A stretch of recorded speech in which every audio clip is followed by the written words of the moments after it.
कल्पना कीजिए एक ऐसा प्राणी जिसकी सांस में जहर है, जिसका स्पर्श मृत्यु है, जिसकी आंखों में समूचा ब्रह्मांड समाया है। और फिर कल्पना कीजिए कि उस प्राणी को खुद महादेव ने अपने गले में धारण किया। क्यों? क्योंकि वो कोई साधारण सर्प नहीं था, वो था वासुकी, नागों का राजा। वो सर्प जिसने एक बार अपना पूरा शरीर रस्सी की तरह दे दिया ताकि देवता और असुर मिलकर सृष्टि को बचा सके। वो राजा जिसने असहनीय दर्द में भी मुंह नहीं खोला। वो भक्त जिसके बारे में खुद भगवान कृष्ण ने गीता में कहा, सर्पों में मैं वासुकी हूं। लेकिन दोस्तों, वासुकी की कहानी सिर्फ समुद्र मंथन तक नहीं रुकती। उनकी कहानी में है एक कठोर तपस्या जिसने शिव को पिघला दिया, एक श्राप जिसने पूरी नाग जाति को तोड़ दिया, और एक ऐसा त्याग जिसे तीनों लोगों ने याद रखा। क्या वासुकी सिर्फ एक सर्प थे या एक दर्शन, एक जीवन सत्य? आज की इस यात्रा में आप जानेंगे वासुकी की वो कहानियां जो ग्रंथों में दबी रह गई, वो सच्चाइयां जो आपकी अपनी जिंदगी से सीधी जुड़ती हैं। तो बने रहिए हमारे साथ, क्योंकि ये सिर्फ एक कहानी नहीं, ये उस राजा की गाथा है जिसने खुद को मिटाकर दुनिया को बचाया।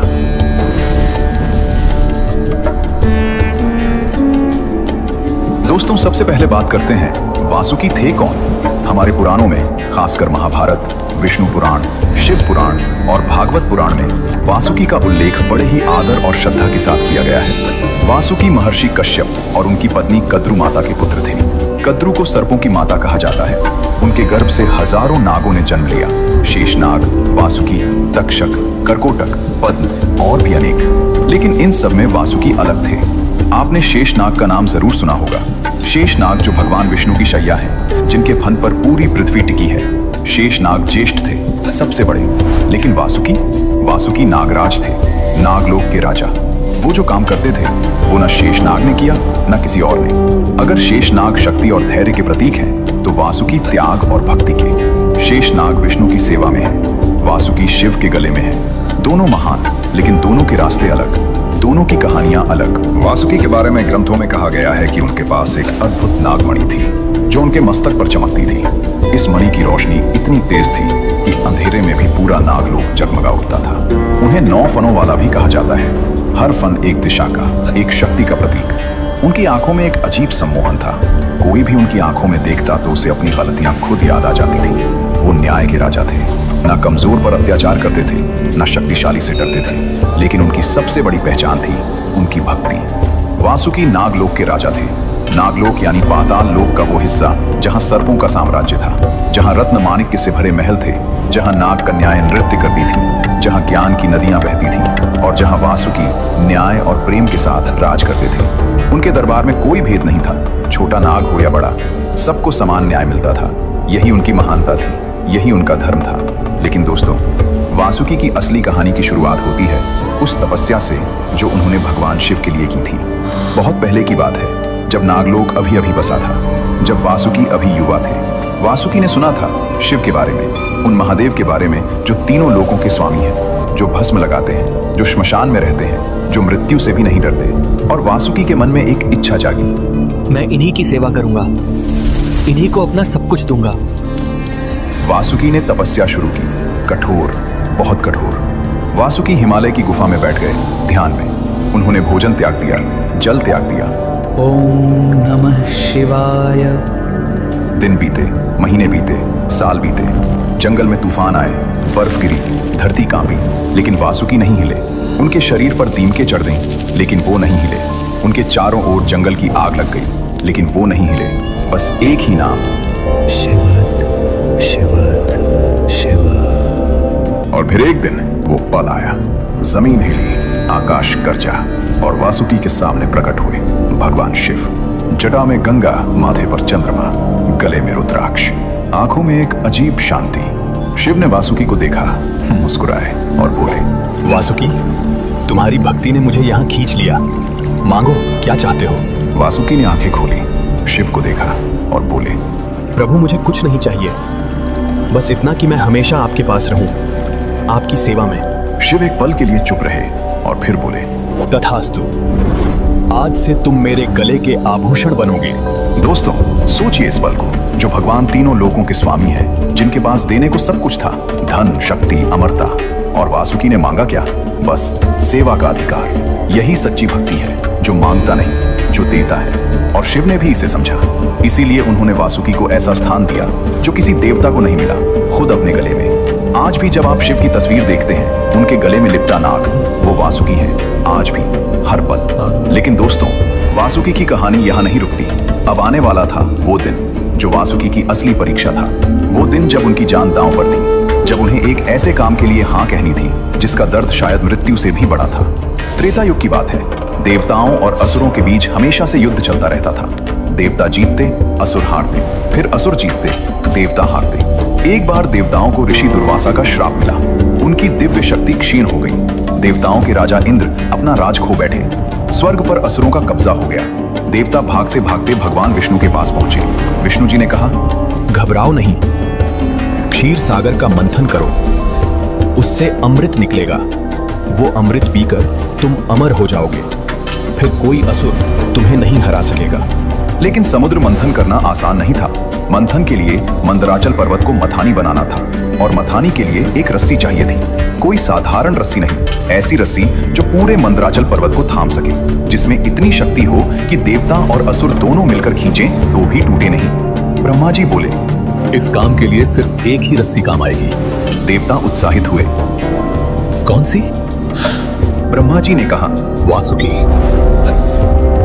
और ये सुनकर पूरे ब्रह्मांड में एक पल के लिए सन्नाटा छा गया। देवता और असुर दोनों मिलकर नागलोक गए। वासुकी अपने राज सिंहासन पर बैठे थे। देवताओं ने हाथ जोड़े, असुरों ने सिर झुकाया।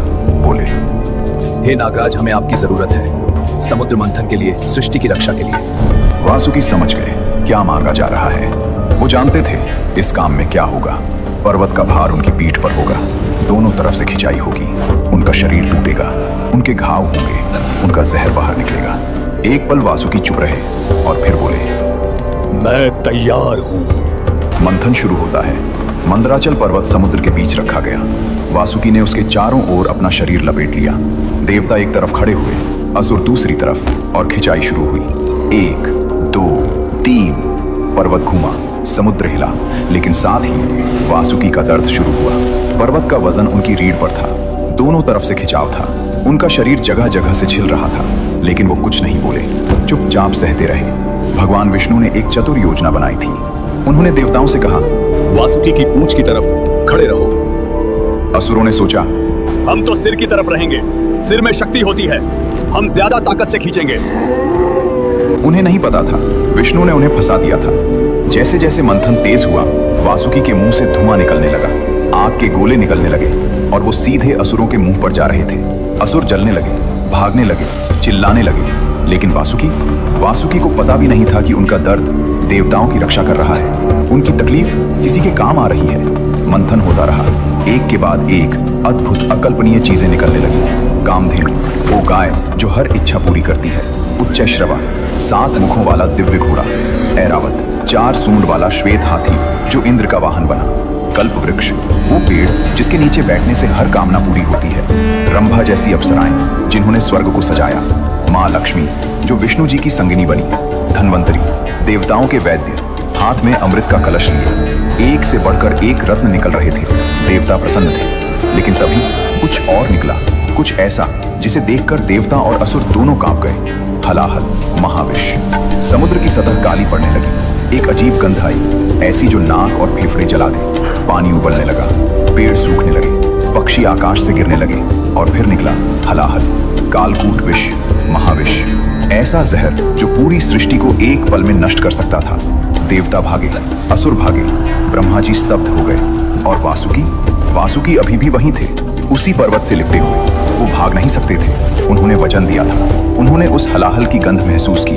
उनका पूरा शरीर जल रहा था, लेकिन वो नहीं हिले। सब चिल्लाए, इसे कौन रोकेगा? और तब एक ही नाम गूंजा, शिव। भगवान शिव आगे आए। माँ पार्वती घबराई हुई, आंखों में चिंता। शिव ने वो हलाहल अपनी हथेली में लिया। देवताओं की सांसें रुक गईं और शिव ने वो हलाहल पी लिया। माँ पार्वती ने तुरंत उनका कंठ थाम लिया। जहर नीचे नहीं उतरा, वो जहर शिव के कंठ में ही रुक गया और उनका कंठ नीला पड़ गया। इसीलिए महादेव को नीलकंठ कहते हैं, उस दिन से आज तक। और दोस्तों, उस पल जब शिव ने हलाहल पिया, वासुकी भी उनके गले में लिपटे थे। उन्होंने भी वो जहर महसूस किया। समुद्र मंथन का दर्द अलग था, लेकिन अपने भगवान को जहर पीते देखने का दर्द वो और भी गहरा था। वासुकी की आंखें भर आई। उन्होंने शिव को और कसकर थाम लिया, जैसे कह रहे हो, प्रभु, मैं हूं, मैं हमेशा यहां हूं। और शिव ने अपनी बंद आंखों से वासुकी की उस भावना को महसूस किया और मुस्कुराए। दोस्तों, समुद्र मंथन के बाद भी वासुकी की कहानी खत्म नहीं हुई। एक बार ब्रह्मा जी ने 3 असुरों तारकाक्ष, विद्युन्माली और कमलाक्ष को वरदान दिया था। इन तीनों ने 3 नगर बनाए, सोने का, चांदी का और लोहे का। ये तीनों नगर मिलकर त्रिपुर कहलाए। वरदान था कि ये तीनों नगर जब एक सीध में आए तभी नष्ट हो सकते हैं, और ये काम सिर्फ एक ही बाण से होगा। असुर अत्याचार करने लगे, देवता फिर परेशान हुए। भगवान शिव ने त्रिपुर नष्ट करने का निश्चय किया। उन्होंने अपना विशाल धनुष उठाया, लेकिन धनुष की डोरी नहीं थी। शिव ने इधर उधर देखा, तभी वासुकी आगे आए। बोले, प्रभु, मुझे अपनी धनुष की डोरी बनाइए। शिव ने वासुकी को देखा, मुस्कुराए और बोले, तथास्तु। वासुकी उस विशाल धनुष में डोरी बन गए। शिव ने पाशुपतास्त्र चढ़ाया। तीनों नगर एक सीध में आए और उस एक बाण से त्रिपुर भस्म हो गया। देवता जय जयकार करने लगे और वासुकी एक बार फिर, खुशी उनकी नहीं थी, श्रेय उनका नहीं था, लेकिन सेवा उनकी थी और वो काफी था। यही वासुकी थे, हमेशा पीछे, हमेशा निस्वार्थ, हमेशा तैयार। दोस्तों, महाभारत काल की बात है। पांडव वनवास पर थे। 12 साल का वनवास, जंगल जंगल भटकना, कभी भूख, कभी खतरा, कभी अकेलापन। एक दिन भीम, जो 5 पांडवों में सबसे बलशाली थे, जिनके शरीर में 1000 हाथियों का बल था, अकेले एक घने जंगल में घूम रहे थे। तभी एक नदी के किनारे उन्हें एक विशाल अजगर मिला। इतना विशाल कि उसने पलक झपकते भीम को अपनी कुंडली में जकड़ लिया।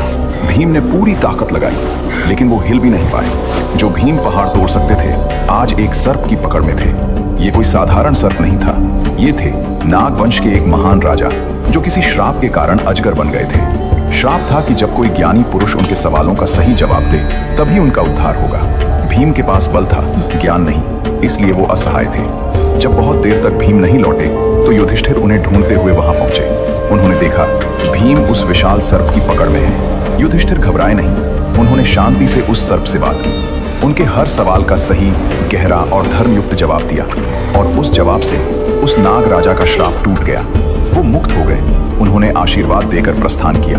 ये बात जब नागलोक तक पहुंची, जब वासुकी को पता चला कि पांडवों ने उनके एक बंधु नाग को श्राप से मुक्त किया, तो वासुकी का हृदय भर आया। उन्होंने भीम को बुलाया और अपना आशीर्वाद दिया। 10,000 हाथियों का बल।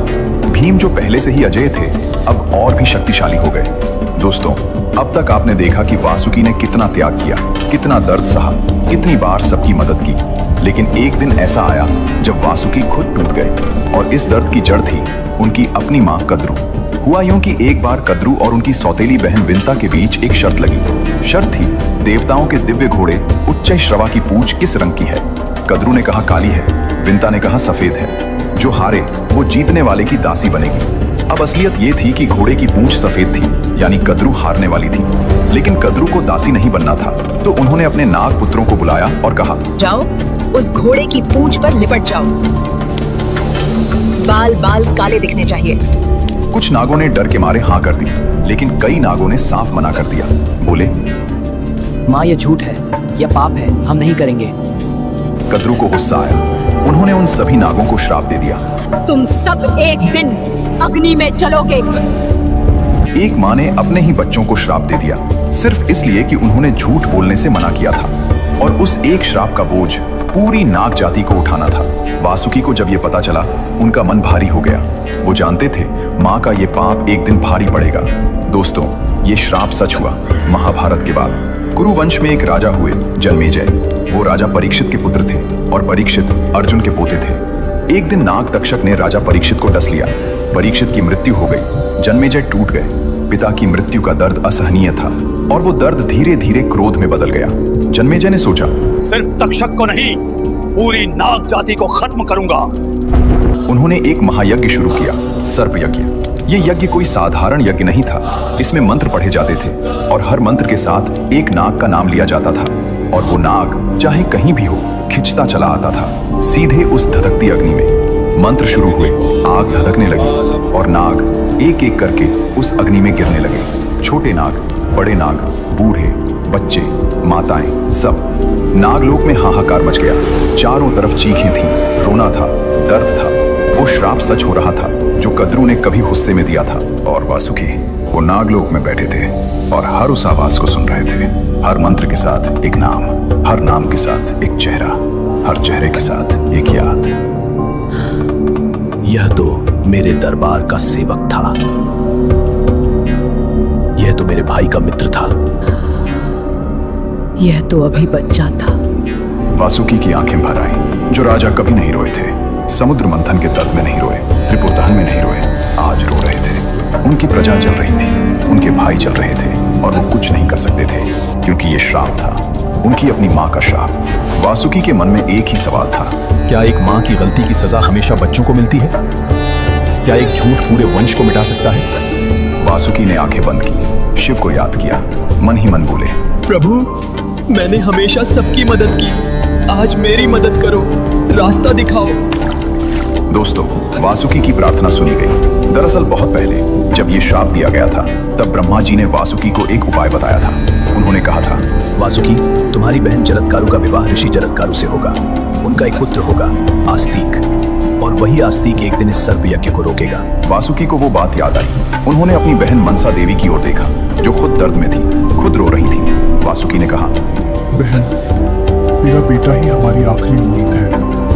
मनसा देवी ने अपने आंसू पोंछे, बोली, भाई आस्तिक जाएगा, हमारा वंश बचेगा।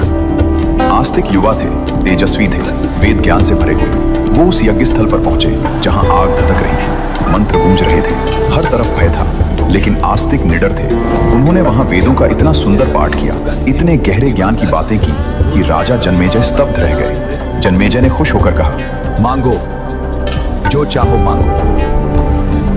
आस्तिक ने एक पल भी नहीं लिया, बोले, राजन, यह यज्ञ रोक दीजिए।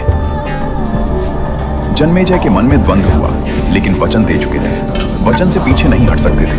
यज्ञ रुक गया, नाग जाति बच गई। नागलोक में उत्सव हुआ, आंसू और खुशी दोनों एक साथ। और वासुकी, वो झुककर आस्तिक के पैरों में गिर गए, बोले, तुमने आज मेरे पूरे वंश को जीवन दिया, मैं तुम्हारा ऋणी हूं। एक राजा का सबसे बड़ा धर्म यही था, अपनी प्रजा को बचाना, और वासुकी ने वो धर्म निभाया। दोस्तों, वासुकी की महानता का सबसे बड़ा प्रमाण मिलता है भगवत गीता में। कुरुक्षेत्र के युद्ध क्षेत्र में जब अर्जुन टूट गए थे, जब उनके हाथ से गांडीव छूट रहा था, तब भगवान कृष्ण ने अपना विराट स्वरूप दिखाया और कहा, मैं सब में हूँ, देवताओं में इंद्र हूँ, नदियों में गंगा हूँ, मासों में मार्गशीर्ष हूँ, और सर्पों में मैं वासुकी हूँ। गीता का 10वां अध्याय, विभूति योग। जब भगवान ने खुद कहा, सर्पों में मैं वासुकी हूँ, इससे बड़ा सम्मान, इससे बड़ा प्रमाण और क्या हो सकता है। आज भी हर साल श्रावण मास में नाग पंचमी मनाई जाती है। उस दिन नागों की पूजा होती है, दूध चढ़ाया जाता है। ये पूजा किस लिए? वासुकी की याद में, उनके त्याग की याद में, उस राजा की याद में जिसने कभी मांगा नहीं, बस दिया। और हर शिवलिंग पर जो नाग लिपटा है, वो वासुकी है। आज भी हर मंदिर में, हर शिवलिंग पर वो आज भी अपने भगवान की सेवा में है। तो दोस्तों, ये थी वासुकी की वो अद्भुत गाथा। वो नाग जिसने तपस्या से शिव को पाया, वो राजा जिसने खुद को रस्सी बनने दिया ताकि अमृत निकले, वो भक्त जिसने हलाहल के दर्द में भी अपने भगवान को थामे रखा, वो रक्षक जिसने अपनी पूरी प्रजा को बचाने के लिए रास्ता निकाला, और वो महान आत्मा जिसके बारे में खुद भगवान कृष्ण ने कहा, सर्पों में मैं वासुकी हूँ। वासुकी हमें सिखाते हैं, सच्ची भक्ति वो नहीं जो मांगती है, सच्ची भक्ति वो है जो देती है। सच्चा राजा वो नहीं जो सिंहासन पर बैठे, सच्चा राजा वो है जो प्रजा के लिए खड़ा हो। और सच्चा प्रेम वो नहीं जो दिखावे में हो, सच्चा प्रेम वो है जो दर्द में भी साथ ना छोड़े। अगले वीडियो में हम लाएंगे शेष नाग का रहस्य, तक्षक की कहानी और नागलोक का अनजाना इतिहास। अगर इस कहानी ने आपके मन को छुआ हो तो लाइक जरूर करें, कमेंट में लिखें जय नागराज वासुकी, और बताएं कि आपको वासुकी की कौन सी बात सबसे ज्यादा पसंद आई। चैनल को सब्सक्राइब करें और बेल आइकन दबाएं ताकि कोई कहानी छूटे नहीं। अगले वीडियो में मिलते हैं एक और रहस्यमय यात्रा के साथ। तब तक के लिए जय महादेव, जय नाग।